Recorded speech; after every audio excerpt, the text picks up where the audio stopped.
Hello Libra, thank you for joining me for your weekly forecast for the Sun or the Ascendant for week commencing the 27th of August.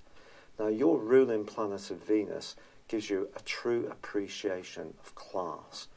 Now the way you apply this will be totally individual to you, the individual. You may see class in something that's very natural, handcrafted and artisan.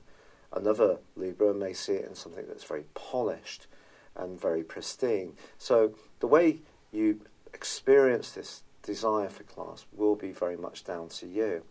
But because Venus is forging a beautiful link with Mercury, I think the class that comes out for you this week is your ability to connect with people in a social context.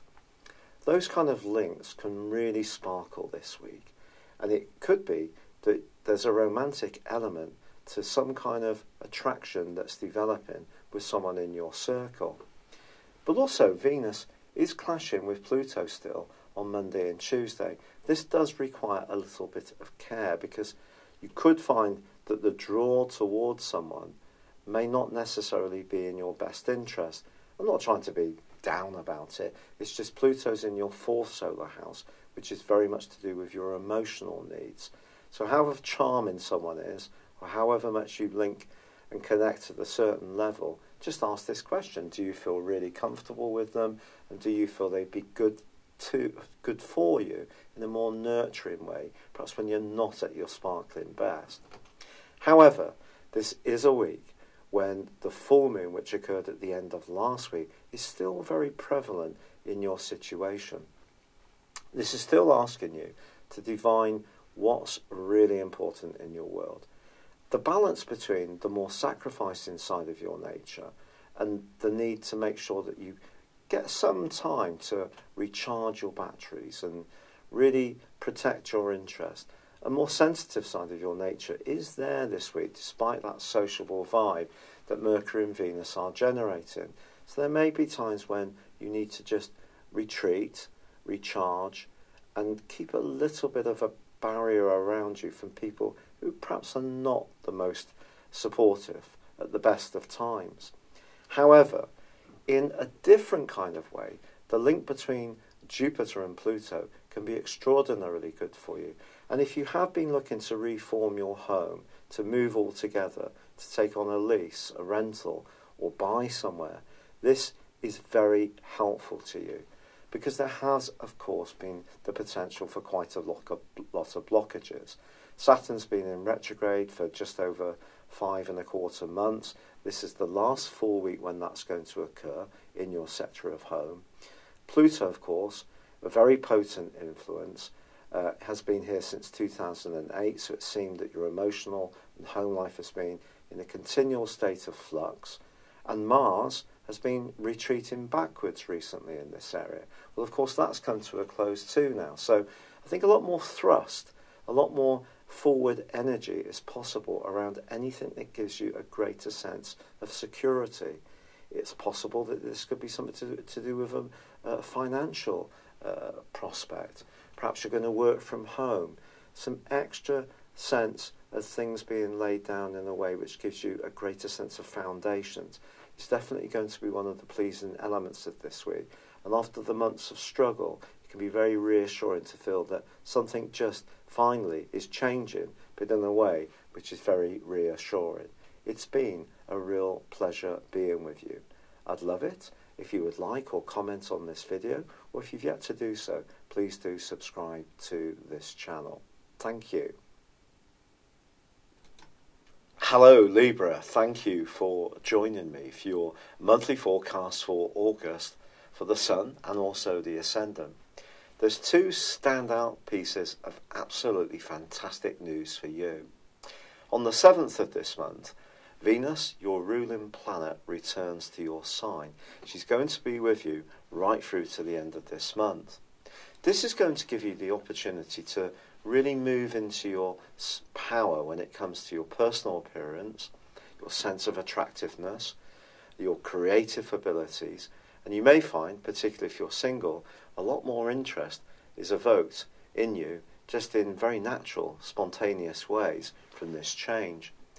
The second standout, brilliant piece of information occurs on the 11th when there's a partial solar eclipse in the sign of Leo.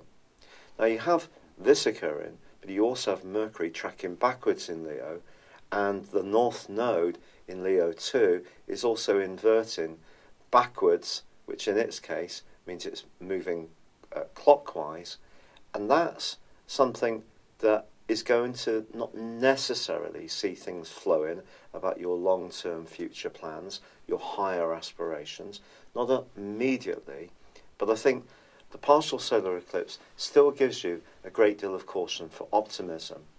Because if you are someone who's very clear about what you want to achieve, Mercury's retrograde is just a passing thing. It's possible that this energy will play out more around your social world or even friendships. Perhaps some friendships are going to be revealed for what they are this month, particularly once the sun moves on the 23rd, and there is also a full moon on the 26th in a very tender area for you. There's also a riveting right angle between Uranus and also Mars. This goes on for the first 3 weeks. Now, if this rings a bell, it's been off and on ever since the second week of May. And because both planets have been going through retrogrades, it's being repeated again. Now, Uranus for you at the moment is in an area which is very much to do with intimate and close involvement, to do with finance, and in a very neat way, it can give you a new way of looking at those kind of areas. It could make you very innovative. And if you are interested in working for yourself, for example, Uranus in this area, and it's going to come back full time for 7 years next March the 19th, can be very helpful through till November the 6th of this year. But its retrograde suggests that if there is an involvement that you have, particularly a romantic involvement, that isn't working very well, there could be a lot of tensions this month, particularly if you start to think, look, is there really a future for this tie? Or is there a sense that there's too much cloying demands upon you, that the free-spirited part of your nature, totally natural for an air sign, that loves to socialise, mix and mingle, if that's being limited a bit too much, that could see you staging something of a rebellion. Now, ironically, on the 13th, Mars is going to invert backwards into the sign of Capricorn, but the right angle, the square, is going to continue for another week. Now, Mars is going to be in this area for 1 month. And of course, you already have Saturn and Pluto here too. And this is all about home, family, and emotions. So Mars can stir things up a little bit, quite frankly, in the following 4 weeks. And obviously 2 of those weeks exist in this month. So if you're not feeling that there's much nurturing in any part of your situation for you, your deepest emotional needs are not being met, somebody's not really getting what you're wanting, the fact that there is this partial solar eclipse in the 11th house and that Venus is in your sign from the 7th is going to see you, I think, gravitating towards new opportunities, new people, if you like, new tribes that will understand really where you are coming from. So there is the potential for some light interactions. Okay, there could be some cancellations, change of the plan and all the rest of it with Mercury in retrograde until the 17th. But that's going to go forwards from the 18th. But I think it's more that there can be some kind of transition if you're in a situation which isn't really feeding your soul. And that is seriously going to see you thinking about your future, particularly in the last 10 days of this month, when you can become much more reflective rather than playful and interactive. So, once there is that full moon on the 26th, I do feel that's going to give you a lot of food for thought, particularly if you feel that you're being very self-sacrificing. However, in a more productive way, if you are looking at property renovation or moving to somewhere that fits your needs or working from home, the angle between Uranus and Saturn, which goes on all month, can be very providential. Also, Jupiter is forging a great link to Neptune too. And by being self-sacrificing, it actually could be good for you, particularly professionally. So if you work in a role which is about care or looking after people in some way, or provision of services, then it can be very positive. So it's all about nuances, something that you have a great appreciation of. By the end of this month, I feel that you will really be sorting out what's important to you, recognizing who is really more in tune with your needs and who isn't. And there could be some key decisions that you do need to make. So whilst a lot of astrologers will be talking about the fact that Uranus goes retrograde from the 7th, and of course Mars and Mercury, and we already have Neptune and Pluto in retrograde, I think the bigger picture really is about Mars squaring Uranus and the need for you to really feel that you're valued. And that's going to be something that becomes a much rawer, much more visceral issue for you in the second half of this month.